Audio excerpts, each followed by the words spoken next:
Moi, j'avais l'impression que une partie de moi m'avait carrément abandonnée.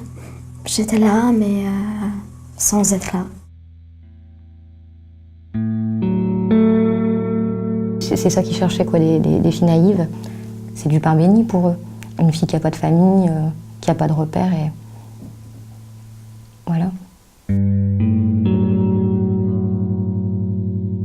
J'ai vu des pires horreurs qui pouvaient exister. Je les ai subies, mais je les ai vues aussi. Parce que pour moi, il n'y avait pas de solution. Enfin, il n'y avait pas de... C'était la seule solution.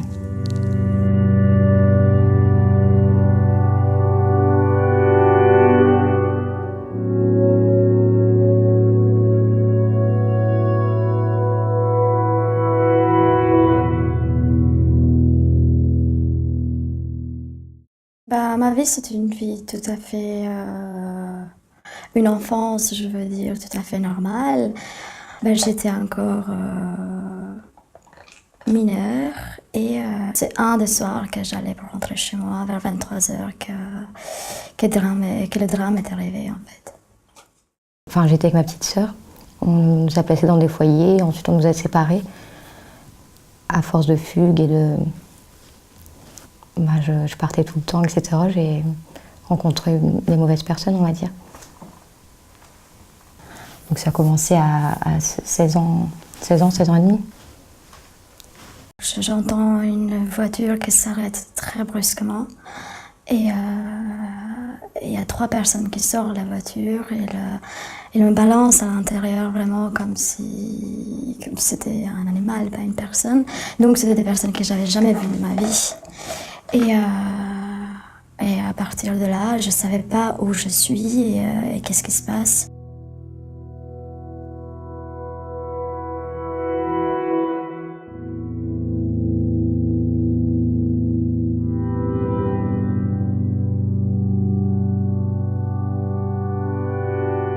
Jusqu'à un moment où après d'être violée, maltraitée, battue, on m'a dit que je dois me prostituer pour un de ces hommes-là.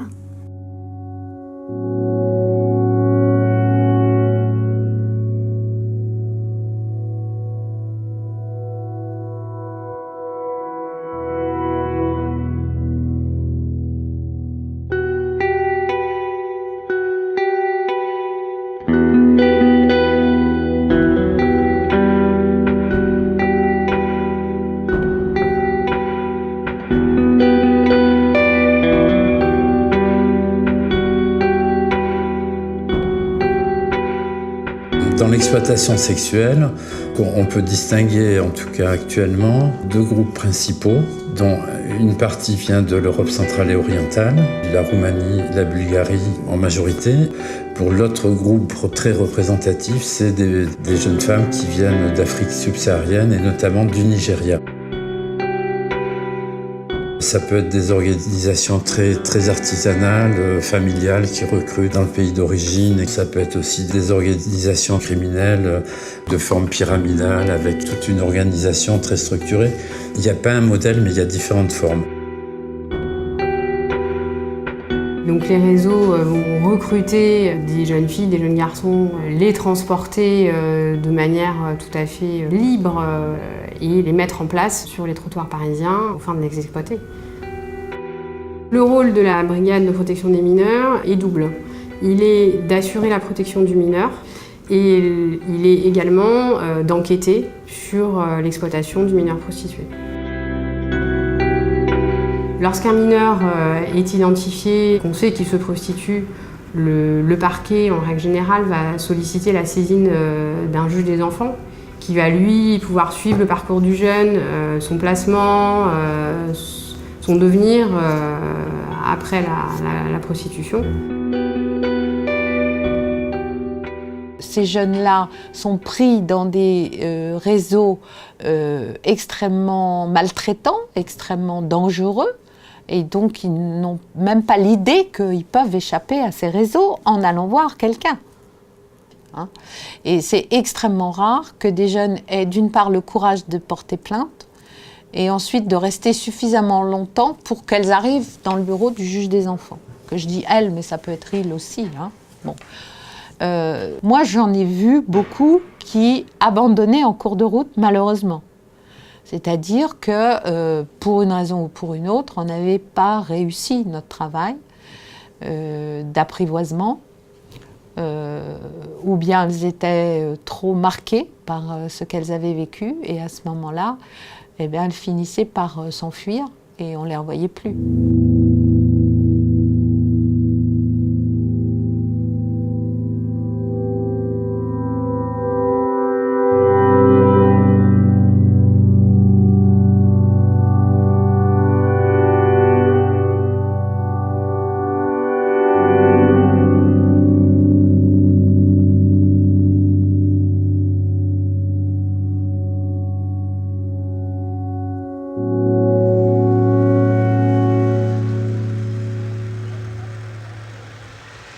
Rien ne se fait sans l'accord de la victime.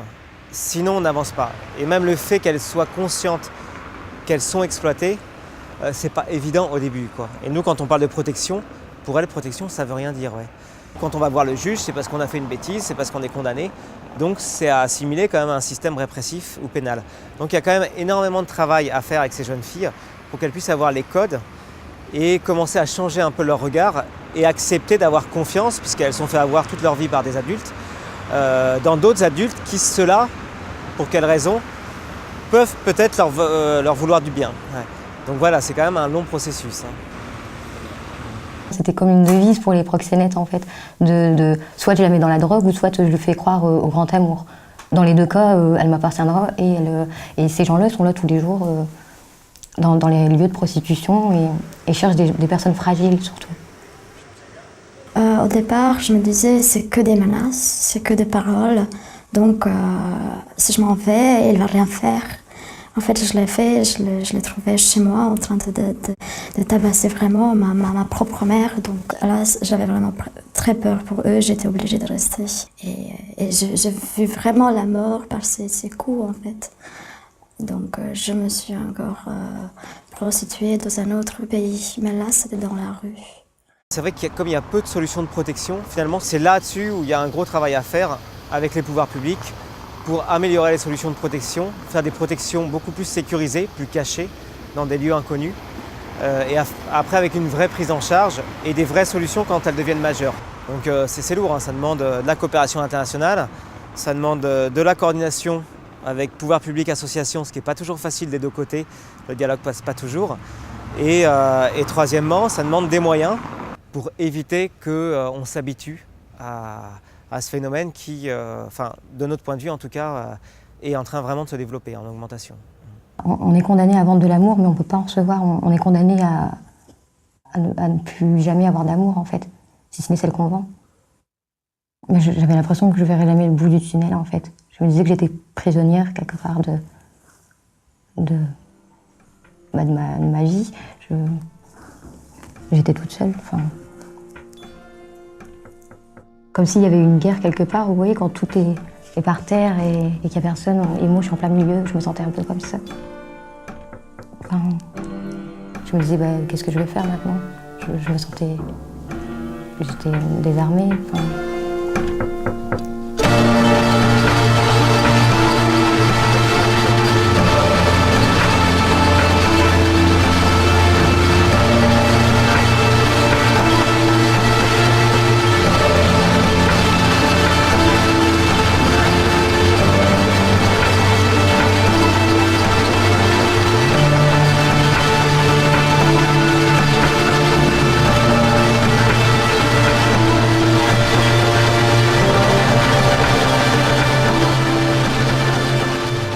Je pense que tout le monde peut s'en sortir. Mais je le dis vraiment de fond de mon cœur, tout le monde peut s'en sortir. Après, bien sûr, on a besoin d'aide, de soutien, de l'écoute, mais on peut vivre très très bien après.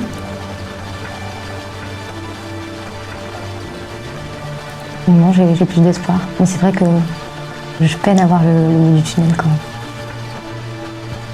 Je pense que si j'avais pas eu la chance d'avoir cette association, j'aurais jamais arrêté parce que je me sentais toute seule.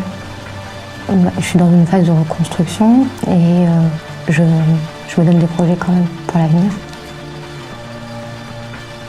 Donc,